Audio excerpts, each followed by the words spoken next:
Quittons la Provence pour l'Île-de-France. Dans ce petit village des Yvelines, c'est l'heure du retour de l'école. Nous arrivons devant la maison que vous avez classée 20e. Cette façade blanche paraît, disons-le, quelconque.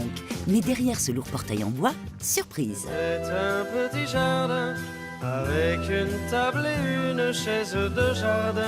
Il y a 9 ans, au moment où la famille cherchait son futur nid douillet, cette bâtisse vieille de 400 ans a fait l'unanimité. En rentrant ici, on a eu l'impression d'une maison de vacances, un sentiment de quiétude, d'espace.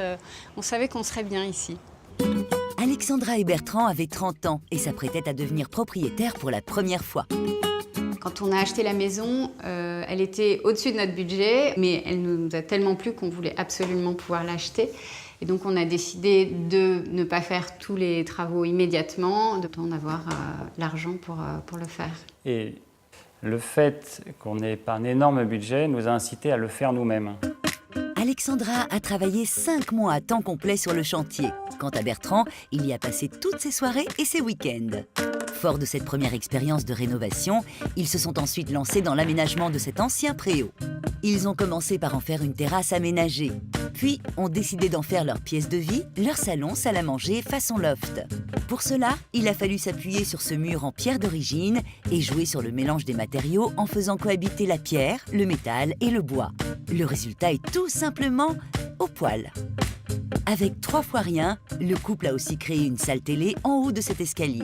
Alors là, je vais vous montrer la pièce à 1 euro faite de choses qu'on a récupérées. Il y a une fenêtre que j'ai trouvée dans la rue et qu'on a installée dans la cloison. Je l'ai repeinte. Ici, on a utilisé l'ancien plancher de la terrasse pour créer une cloison et le plancher. On a transformé une porte de placard en porte pour accéder au grenier. On a même utilisé un vieux bidon d'huile pour faire une lampe. Des idées lumineuses dans ce genre, Alexandra en a des tas. Dans la partie d'origine de la maison, aux étages réservés aux chambres à coucher, elle a rafraîchi tous les murs jusqu'à leur donner cet aspect nuageux. Mais attention, c'est une méthode qui nécessite un bon tour de main.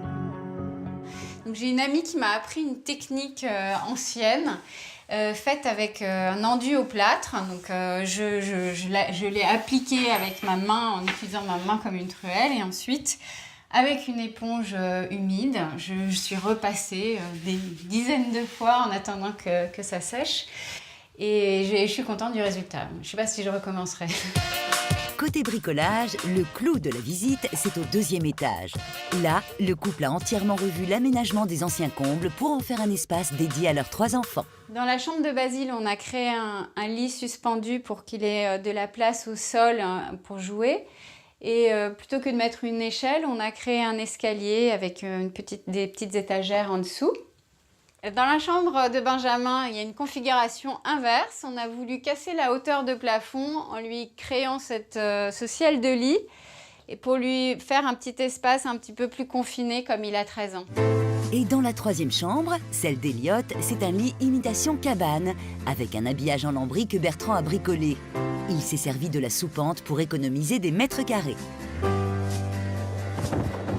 Si chacun a son espace, c'est encore tous réunis qu'ils se sentent le mieux. Entre une partie de cartes et un air de guitare, l'heure est à la discussion chez les garçons. À votre avis, est-ce que notre maison, elle peut gagner? Je crois, je crois. Mais s'il y avait une piscine, j'aurais préféré. Moi, j'aime énormément cette maison, mais ce que j'aime le plus, c'est ma chambre. Well, I'm on my way, on my way, on my way to paradise. What's your mind on this time?